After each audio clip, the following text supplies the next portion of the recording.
हर्ष ने कॉलेज से आकर अभी अपनी बाइक अपने घर के आगे खड़ी की ही थी, तभी उसकी नजर सामने वाले घर के आगे रुके ट्रक पर पड़ी, जिसमें से सामान उतारा जा रहा था। हर्ष उत्सुकतावश उधर देखने लगा। 2-3 सुंदर सी लड़कियां अंदर से बाहर आई और सामान उतार रहे मजदूरों को कुछ हिदायत देकर अंदर चली गई। हर्ष मन ही मन खुश हो रहा था कि चलो इस बार कोई अपनी उम्र का तो आया। वो अपने घर के अंदर जाने के लिए अभी मुड़ा ही था, तभी एक प्यारी सी आवाज सुनकर उसके कदम रुक गए। उसने मुड़कर देखा, सामने वाले घर से आई एक बहुत ही शांत सी दिखने वाली लड़की हाथ में एक खाली बोतल लिए खड़ी थी। हर्ष से बेहद ही सुरीली आवाज में बोली, थोड़ा पानी मिलेगा? हर्ष उसकी बड़ी बड़ी हिरणी जैसी आंखों में जैसे कहीं खो सा गया। लड़की ने अपना प्रश्न दोबारा दोहराते हुए कहा, हम लोग आज ही यहाँ शिफ्ट हुए हैं, अभी मार्केट का ठीक से पता नहीं है। मेरी बहनों को गर्मी बहुत लग रही थी और प्यास से उनका बुरा हाल हो रहा है। आप मुझे सामने खड़े नजर आ गए तो मैंने सोचा आपसे ही पानी की पूछ लेती हूँ। हर्ष ने थोड़ा झेपते हुए कहा, हाँ जरूर, आप 1 मिनट रुकिए, मैं पानी लेकर आता हूँ। हर्ष अंदर से पूरा 5 लीटर वाला ठंडे पानी का थर्मस ले आया और उस लड़की से बोला, मैं आपका नाम तो पूछना भूल ही गया। लड़की ने हल्की सी मुस्कुराहट के साथ कहा, रोशनी। हर्ष रोशनी के घर की तरफ चलता हुआ बोला, चलिए मैं रख देता हूँ थर्मस आपके घर में।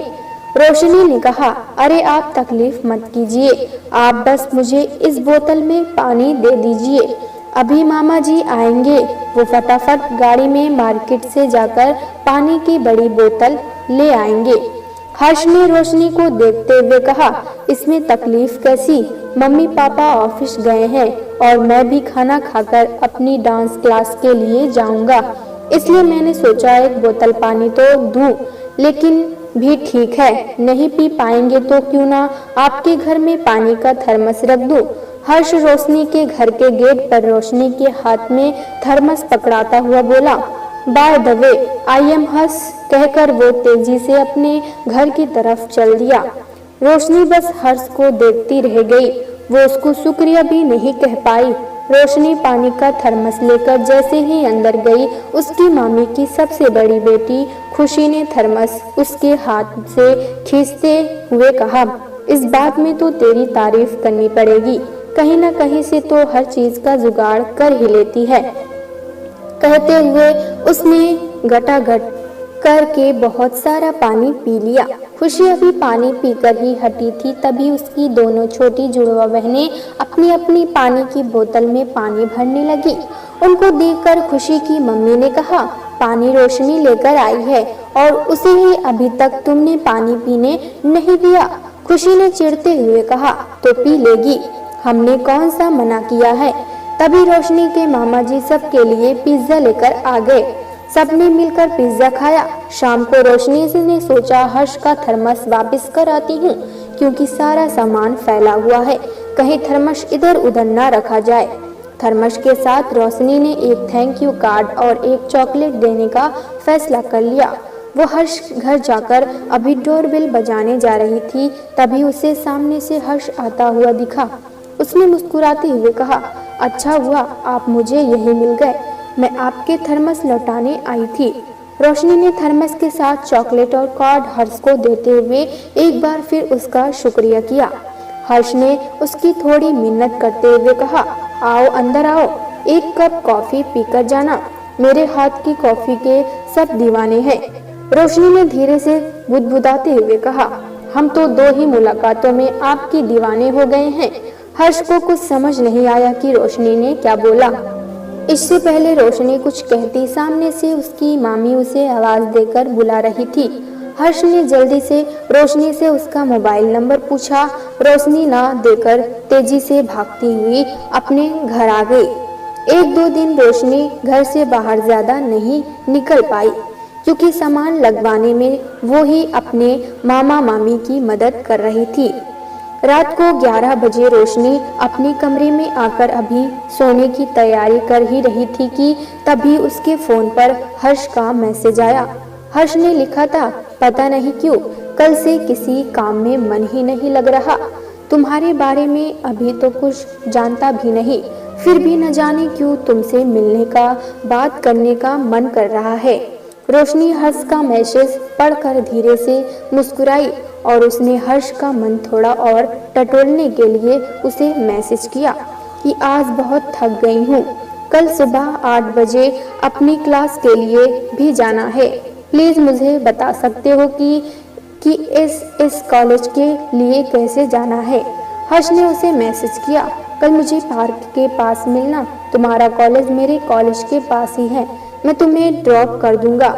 इस तरह रोशनी और हर्ष रोज मिलने लगे और कब वो एक दूसरे से प्यार करने लगे उन्हें इस बात का एहसास तब हुआ जब एक भी दिन नहीं मिल पाते थे तो ना किसी काम में मन लगता था, ना खाने पीने का ही मन करता था।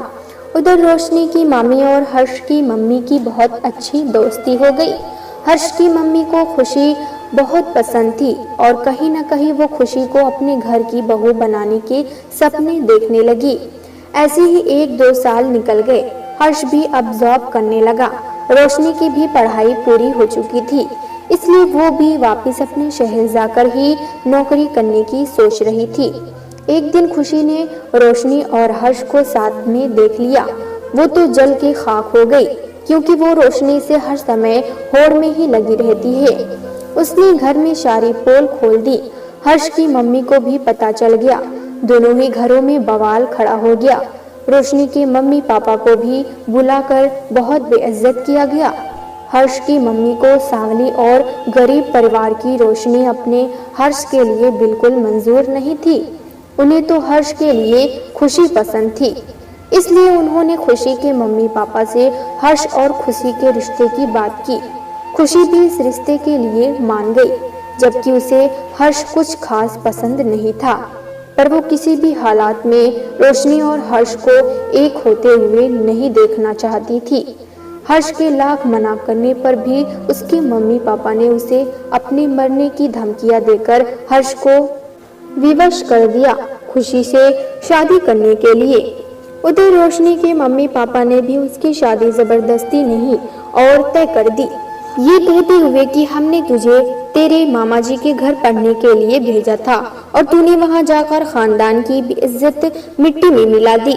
हर्ष और रोशनी ने भागकर शादी करने की सोची, पर अपने प्यार के लिए वो अपने माँ बाप को तकलीफ नहीं देना चाहते थे, इसलिए दोनों ने अपने प्यार, अपनी भावनाओं को दफना दिया।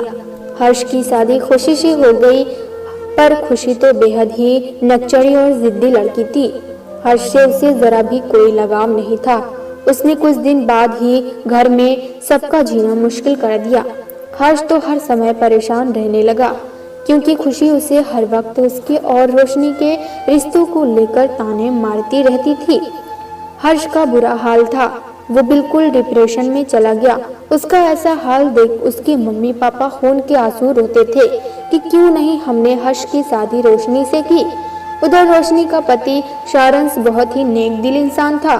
रोशनी ने उसे अपने और हर्ष के बारे में सब बता दिया था, क्योंकि वो नहीं चाहती थी कि ये बात उसे किसी और से पता चले।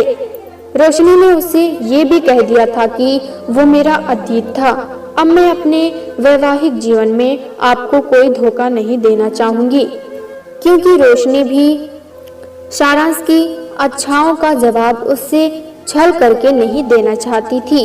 एक दिन रोशनी और सारांश गाड़ी में मंदिर से आ रहे होते हैं, तभी उसकी गाड़ी के आगे कोई आ जाता है। सारांश बहुत जोर से ब्रेक लगता है। वो शख्स बस्ट हो जाता है, पर वो वहीं उनकी गाड़ी के आगे गिर जाता है। वो दोनों बाहर आकर देखते हैं, दाढ़ी मूंछ बड़े हुए, अपनी दिमागी हालत खोए हुए हर्ष को देखकर रोशनी उसे सहारा देकर उठाते हुए बुरी तरह रोने लगती है। रोशनी सारांश से हर्ष के लिए पानी लाने को कहती है। उसे पानी पिलाते हुए रोशनी बुरी तरह रोती हुई कहती है, ये क्या हालत बना ली तुमने हर्ष। हर्ष तो अपने होश में ही नहीं था। सारांश उसे अपनी गाड़ी में बिठाकर पास के हॉस्पिटल में ले जाता है। वहां उसे एडमिट कर लेते हैं। रोशनी अपने मामा को फोन करके हर्ष के मम्मी पापा से बात करवाने की कहती है, तो वो ये कह के फोन रख देते हैं कि उन लोगों से हमारा कोई लेना देना नहीं है। हमने खुशी और हर्ष का तलाक करवा दिया था क्योंकि उन सब ने हमारी बेटी का जीना मुश्किल कर दिया था। जब रोशनी ये सब सारांश को बताती है तो सारांश उसे सांत्वना देता हुआ कहता है, तुम घबराओ नहीं, हॉस्पिटल से छुट्टी मिलने पर हम हर्ष को अपने घर ले जाएंगे। फिर जब वो अपने घर जाने लायक हो जाएगा तो उसे भेज देंगे। 2-3 दिन बाद हर्ष उनके घर आ गया। रोशनी हर्ष की देखभाल किसी छोटे बच्चे की तरह करने में लगी रहती थी। हर्ष भी रोशनी के दिन रात देखभाल करने से थोड़ा थोड़ा ठीक होने लगा था। सारांश जब भी उन दोनों को देखता उसे लगता था कि जैसे वो दोनों एक दूसरे के लिए ही बने हो। हालांकि रोशनी अब किसी हालत में सारांश को धोखा नहीं देना चाहती थी और हर्ष भी उन दोनों के बीच नहीं आना चाहता था। तीनों का एक अजीब सा रिश्ता बन गया था जहां सब एक दूसरे का दिल नहीं दुखाना चाहते थे। सारांश को उन दोनों को देखकर लगता था जैसे वो दो प्यार करने वालों के बीच आ गया। जरा सी हर्ष की तकलीफ से देखकर जब रोशनी तड़पती थी तो उसे लगता था जैसे वो एक मुजरिम है। वही रोशनी को लगने लगा था कि कहीं सारांश को ऐसा न लगे कि वो उसे धोखा दे रही है, इसलिए हर्ष के थोड़ा ठीक होने पर उसे वहां से जाने की कहती है। एक दिन सारांश उन दोनों के पास आता है और हर्ष रोशनी का हाथ एक दूसरे के हाथ में देते हुए थोड़ा भावुक होकर बोला, तुम दोनों एक दूसरे के लिए बने हो। रोशनी ने अपना हाथ खींचते हुए सारांश के कदमों में गिरते हुए कहा, ये आप कैसी बातें कर रहे हो, आप तो मेरे लिए भगवान हो। सारांश ने उसे उठाते हुए कहा, भगवान को पूजा जाता है, उनसे प्यार नहीं किया जाता। तुम दोनों ने अब तक बहुत कुछ सहन किया है। हर्ष ने सारांश को गले लगाते हुए कहा, मैंने आप जैसा व्यक्ति अपनी जिंदगी में नहीं देखा। आप दोनों अब 7 जन्मों के बंधन में बंध चुके हैं, मुझे यहाँ से जाने दीजिए। तभी सारांश कहता है, दुनिया ने 2 दिलों को अलग कर दिया था, अब मैं उन्हें वापस कर रहा हूँ। प्यार में सिर्फ लिया नहीं जाता, इसलिए मैंने रोशनी को तलाक देने का फैसला कर लिया है और तलाक के बाद मैं तुम दोनों की शादी करवाऊंगा। हर्ष ने अपना सामान उठाते हुए कहा, हम दोनों की किस्मत में एक होना लिखा होता तो हम कब के हो जाते। अब मैं आपकी जिंदगी अपनी वजह से खराब नहीं होने दूंगा। कहता हुआ हर्ष घर से बाहर निकलने लगा। रोशनी ने उससे कहा, मुझे वचन दो, तुम अपनी जिंदगी में आगे बढ़ोगे और अब अपनी जिंदगी किसी वजह से बर्बाद नहीं करोगे। हर्ष ने उन दोनों को नजरों की नजरों में विश्वास दिलाया और बाहर निकल गया। प्यारे दोस्तों, अगर ये कहानी आपको पसंद आए तो लाइक सब्सक्राइब करना ना भूलें।